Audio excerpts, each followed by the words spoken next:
човекот кој што меѓу другото тоа го прави и од љубов, но се разбира и желба да го покаже она кое што го знае и уме, меѓу другото и тоа кое што ни го нуди нашата убава земја, е токму Давид Неделковски со кој што се поврзуваме утрово, конкретно од Раштак ова утро, каде што предпоставувам дека исто студено утро, но Давид, ти си ранобудец бидејќи работата си го прави своето, така?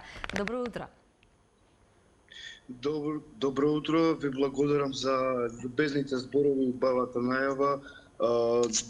Добре дојдовте во мојата фарма.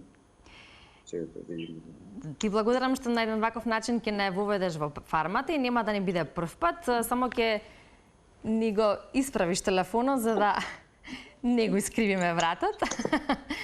И да може убаво да ги видиме, ако ги видиме, да ги видиме јарињата. Ми сподели дека јарињата би били интересни да ги погледнеме во ова. Еве, велиме добро утро, веќе добро разбудени и расунети, како што можам да забележам. Со еден утрински поздрав. Уште едно. Ете, да. Добро утро уште еднашка. Добро утро од мојата фарма.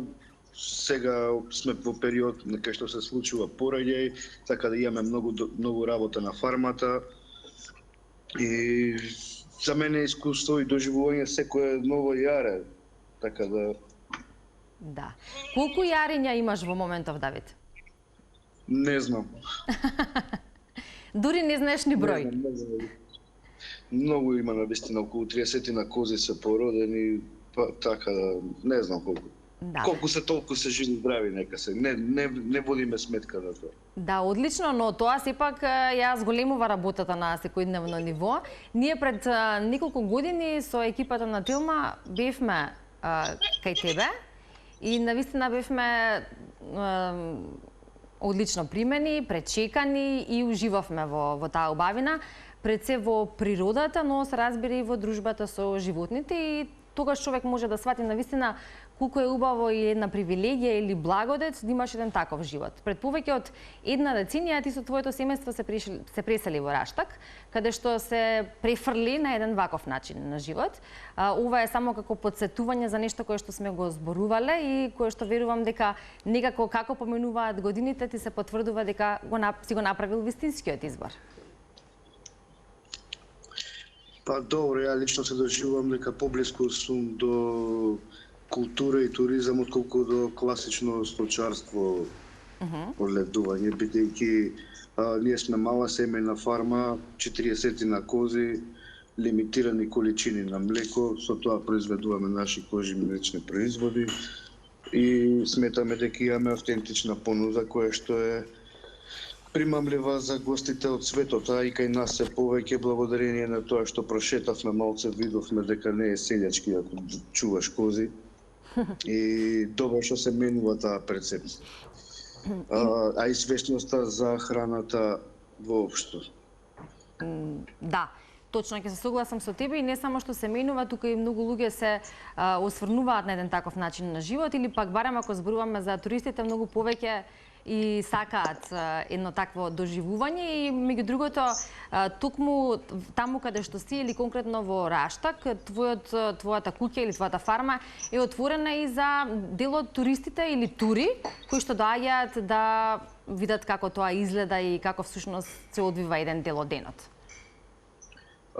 Се надевам дека времето ќе биде добро, ќе не послужи. Планираме на 15 наредната недела да направиме отворен ден на фармата, каде што ќе поделиме стотина мекици, каде што ќе погалиме кози, ќе извадиме убави фотографии, така да поканувам сите кои што ќе бидат слободни, нека дојдат, ќе се подружиме, ќе имаат прилика од близко да се запознаат што правиме, како правиме, и ние да споделиме радоста која што имаме. Сметаме дека кон секое дете важно е да има прилика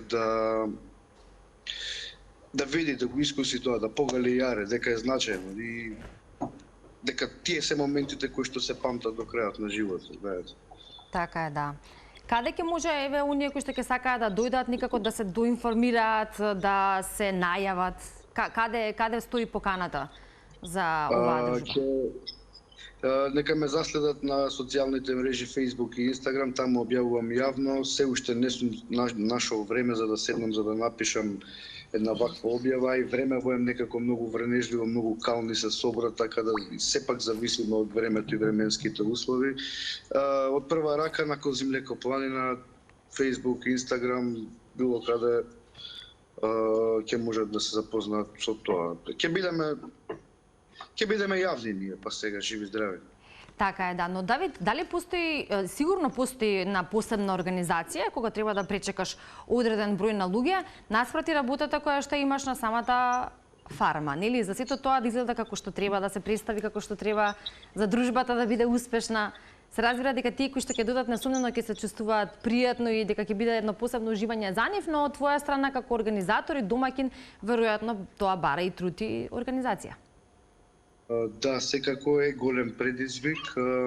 Сакам да ги поздравам од Земјоделски институт, кој што го излегува 100 агроекотуризам, прирачник кој што се случи оваа недела, овој викенд во просториите на Public Room и од големо значење и драго ми е што ме земале како позитивен пример. И со потенцијал. И верувам дека сме зрели веќе за нешто повеќе од овој тип, како доживување на фарма. Дали тоа ќе бидат прошетки, дали тоа ќе бидат дегустации со нашите сирења, дали ќе биде фармерска едукација што јадат козите. Размислуваме во таа, но секој ќе биде јавно откажуваме се. Одлично, значи работите се одвиваат по нагорна линија, односно одат во вистинска насока, кога зборуваме и за овој приречник и за нешто кое што навистина треба да се издвои, да се потенцира и нешто за кое што би требало да се гордееме. И ви имам уште некоја минута, јас би те прашала за утринските ритуали, заедно со јарињата да го испиеш твоето утринско кафе и некако да се дружиш во тие утрински минути. Како ти започнува денот? Сите тие велиш ти и во минатото си ми споменал со различни карактери и различни потреби. Не е тоа се исто и секако мораш да ги разпознаваш и да функционираш според нив. Па, како тоа се одвива?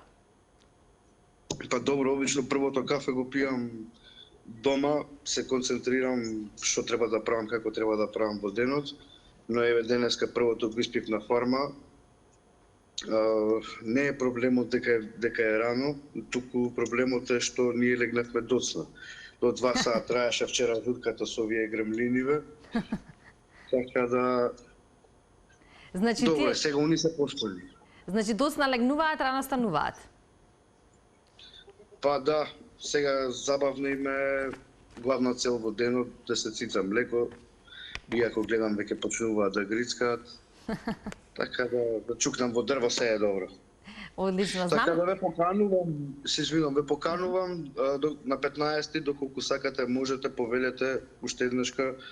Мислам дека е дојдено времето каде што ќе се собираме по фарми, по ливади, по бавчи. Да. Досадно е веќе се друго. Така е, да, апсолутно е тоа и не само што е добре дојдено, туку во денешно време ќе речеме и дека е неопходно, а секако ти имаш таа иницијатива која и се покажува како успешна.